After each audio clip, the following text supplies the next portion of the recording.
Dear students, welcome to MNR's digital classes. In this session, we are going to understand voltage divider method of biasing the transistor. We know that in order to use any transistor, the emitter base junction should be always forward biased and collector base junction should be always reverse biased, irrespective of the purpose for which it is used. We have different methods to bias a transistor. Among them, voltage divider bias or the self-bias method is the most widely used method of providing biasing and stabilization to a transistor. In this method of biasing, we use two resistors of suitable values, say R1 and R2, connected across the supply voltage VCC, which provides the biasing of the transistor. In addition to these two resistors, we use one more resistance RE at the emitter terminal,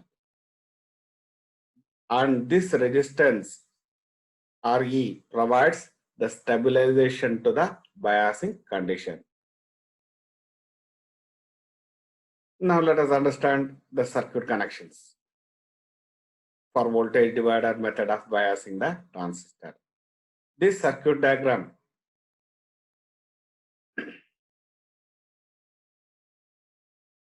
shows the NPN transistor, emitter terminal, collector terminal, base terminal.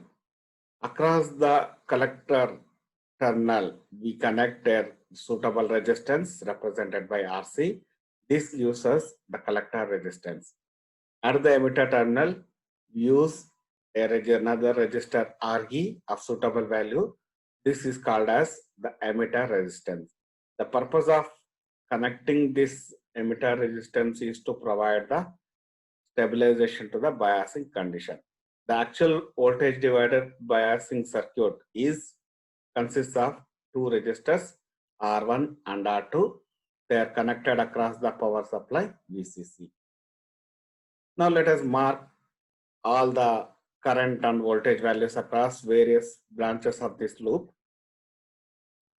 I1 is the current passing through the voltage divider circuit. IC represents the current passing through the collector resistance. IC, IE and IB represents the current passing through collector resistance, collector, emitter and base. I1 passes through the resistance R1. At this terminal, it divides into two branches. A part of current flowing through the base is represented by IB. Usually this is of the order of few microamperes. And remaining part of the current passes through I2. The voltage drop across the input part. This part represents the input circuit. Let us mark the voltages across the various terminals. V1 is equal to I1 R1, the voltage drop across the resistance R1. Similarly, the voltage drop across R2 is given by V2 is equal to I2 into R2. Simple, applying simple Ohm's law. Then the total sum supply voltage is VCC.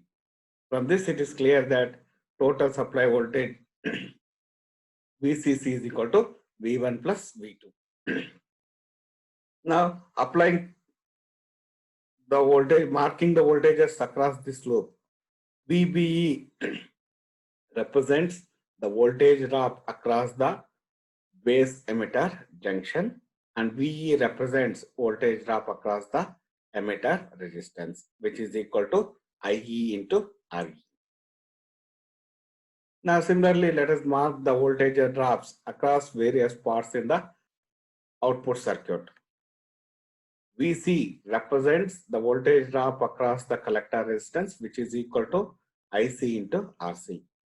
VCE represents the voltage drop across the collector emitter, VCE, which gives us the operating point. Then V is equal to IE into RE, which represents the voltage drop across the emitter resistance.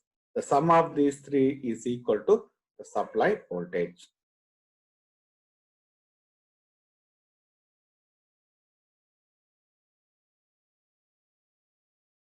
The voltage drop across R2 forward biases the base emitter junction. This forward biasing condition of the base emitter junction leads to base current, and hence the collector current flows even in zero signal conditions.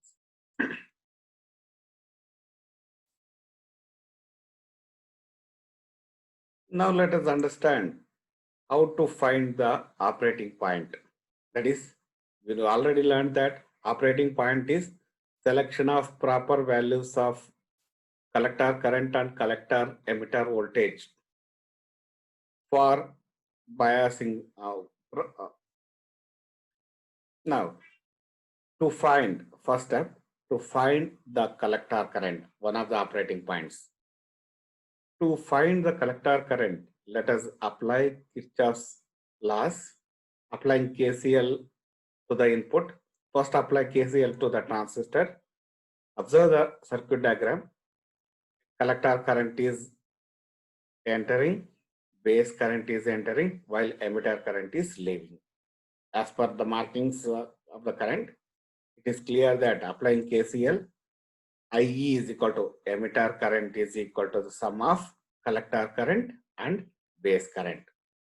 Similarly, applying Kirchhoff's current law at this terminal, I1 is entering, I2 and IB are leaving. So, applying the Kirchhoff's current law, I1 is equal to I2 plus IB. To simplify this further, let us use small signal approximation. You already know that base current is usually of the order of microamperes, while emitter and collector currents are in milliamperes. So, for a good approximation, we can assume that base current is negligibly small and also base emitter voltage is negligibly small. This approximation is called as small signal approximation. Using this approximation method, we can write the above equation. Equation 1 can be rewritten as IE is approximately equal to IC since base current is negligibly small or practically zero. Similarly, the second part of this equation 1, I1 is approximately equal to I2. These two are called as small signal approximation values.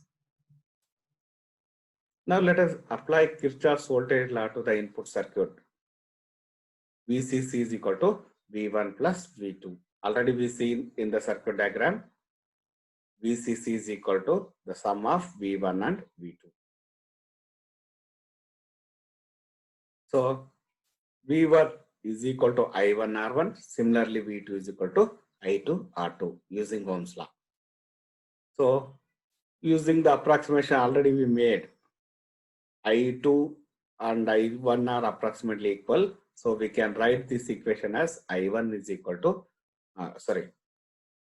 VCC is equal to I1 into R1 plus R2. Therefore, I1 is equal to VCC divided by R1 plus R2, rearranging the terms. Call this as equation 3. Now, apply KVL to the base circuit. V2 is equal to VE plus VBE. Let us observe in the circuit diagram. V2, this voltage drop is equal to VBE plus VE. But already we made the approximation when the base current is small, base emitter voltage is negligibly small. Using the small signal approximation, we can write V2 is approximately equal to VE, neglecting VBE. Therefore, substituting for VE using Ohm's law, IE into RE. But again, using the small signal approximation, IE is approximately equal to IC when base current is assumed to be zero. So V2 is equal to IC into RE. But V2 is equal to I2 into R2. This is approximated to I1 into R2. We are using this approximation to write the expression for collector current, one of the operating points. So substituting this value in the above equation, I1 R2 is equal to IC into RE. We already found that V2 is equal to IC into RE. So V2 is equal to I1 into R2. This is equal to IC into RE. So rearranging the terms, IC is equal to I1 into R2 divided by RE. Using the equation 1, equation 3, I1 is equal to VCC divided by R1 plus R2.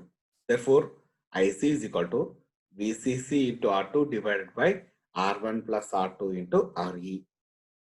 Call this as equation 4. Equation 4 gives us how to find the operating point, that is the one of the operating points, collector current. Collector current is equal to VCC into R2 divided by R1 plus R2 into RE. Next, to find the another value, that is collector emitter voltage. To find the collector emitter voltage, apply Kirchhoff's voltage law to the output circuit. Applying VCC is equal to VC plus VCE plus VE. Now let us understand this through the circuit diagram. Now observe here, total supply voltage VCC is equal to VC plus VCE plus VE.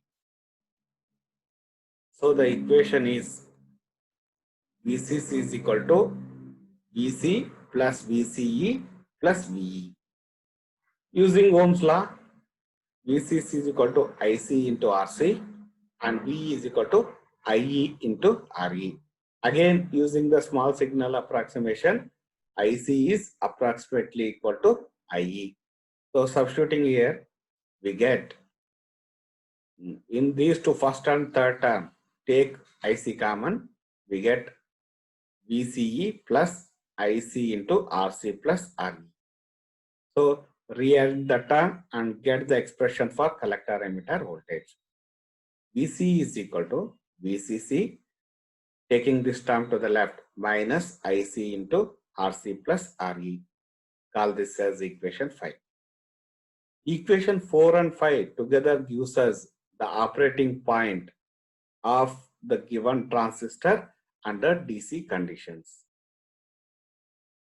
Now let us understand why this voltage divider method is so important.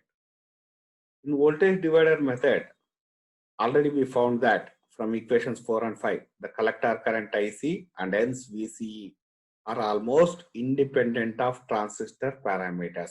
That depends only on the values of RC and RE and voltage divider resistors R1 and R2.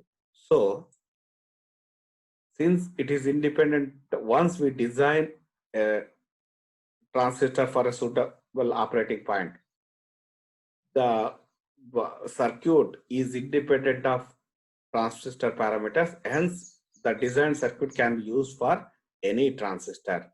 And also the calculation shows that these two values IC and VCE are independent of temperature. So it provides good thermal stabilization. You know that semiconductors are sensitive to temperature variations. So as the current passes, due to the heating effects, the transistor gets heated. This heating effect should not alter the biasing conditions. In voltage divider method, since the operating point has good stability against the temperature variations, so this method is most popular method among all the methods which are used for biasing the transistor.